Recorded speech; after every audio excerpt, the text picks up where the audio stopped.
Liz Truss has stood her ground in post-Brexit trade talks with Japan after the UK Trade Secretary halted negotiations because of a row over blue cheese.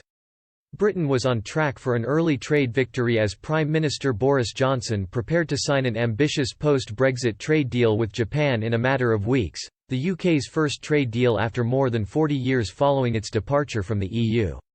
But trade talks have come to a halt after Ms Truss insisted British food be part of the deal, with particular emphasis on Stilton cheese.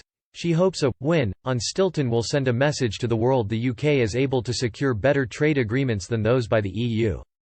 But Japan is keen to stick with quotas arrangements agreed with Brussels when it comes to a trade deal with the UK, according to the Nikkei Asian Review. Ms Truss famously condemned Britain's huge appetite for eating foreign cheese as a disgrace during the 2014 Conservative Party conference. The negotiations come as London and Tokyo work towards replacing the agreement the UK currently has with Japan through the European Union. Without a new deal by January 1, 2021, the two countries would default to World Trade Organization (WTO) trading terms. That would mean tariffs and obstacles to commerce between the UK and its fourth-largest non-EU trading partner.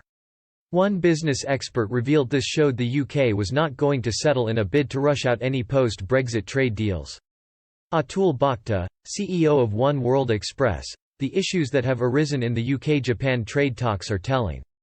Most notably, the UK is benchmarking its future economic arrangement against what it currently enjoys as part of the EU. The government is clearly reluctant to settle for anything that could be deemed an inferior deal. However, holding out for Japan to agree to a more lenient system of tariffs than the EU's could be dangerous, and the same applies to future deals if this remains the UK government's negotiating stance. With 27 nations and a population almost 7 times larger than the UK's, the UK would do well to trade on equal terms to that of the EU, the world's largest trading bloc. A resolution is needed, and fast. Japanese-UK trade was worth £31.4 billion last year, making Japan one of the largest foreign direct investors in the UK. If the government fails to secure progressive trade deals with other global powers in the months ahead, British businesses will end up bearing the cost later on.